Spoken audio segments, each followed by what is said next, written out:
मुकम्मल कहानी अक्ल की जीत। ये एक खूबसूरत और हरा भरा जंगल था जहाँ हर तरफ अमन, हरियाली और खुशी फैली हुई थी। परिंदे चहचहा रहे थे और ठंडी हवा दरख्तों के पत्तों से खेल रही थी। इसी जंगल में एक प्यारी सी माँ बकरी अपने दो नन्हे नन्हे बच्चों के साथ घास चर रही थी। माँ बकरी ने मुस्कुराकर कहा, मेरे बच्चों, जंगल में खेलना अच्छा है, मगर होशियार रहना जरूरी है। एक बिक्री का बच्चा खुशी से बोला, अम्मी, हम बहुत स्मार्ट हैं। और दोनों बच्चे अच्छल कूद करने लगे। मगर अचानक झाड़ियों के पीछे से कोई और ही मंजर बन रहा था। वहां एक चालाक लोमड़ी छिपी हुई थी जो आहिस्ता आहिस्ता आगे बढ़ रही थी। लोमड़ी ने दिल ही दिल में कहा, ही, आज तो किस्मत खुल गई।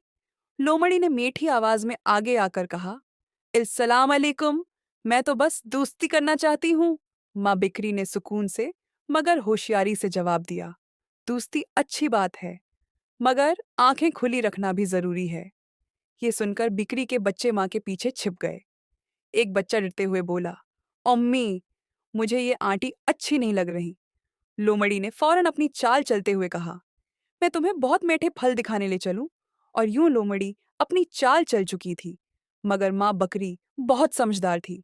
वो मुस्कुराई और बोली, फल अच्छे हैं, मगर पहले तुम वो यहीं लाकर दिखाओ। ये सुनकर लोमड़ी घबरा गई। अरे, वो वो इसी वक्त जंगल के दूसरे जानवर भी आ गए। एक बंदर जोर से बोला, लोमड़ी, अब तुम्हारी चाल नहीं चलेगी। परिंदे एक साथ बोल उठे, हाँ, हाँ।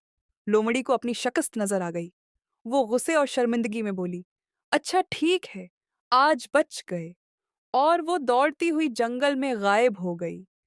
माँ बिकरी ने अपने बच्चों को प्यार से गले लगा लिया और कहा, मेरे बच्चों, अकल हमेशा ताकत से बड़ी होती है।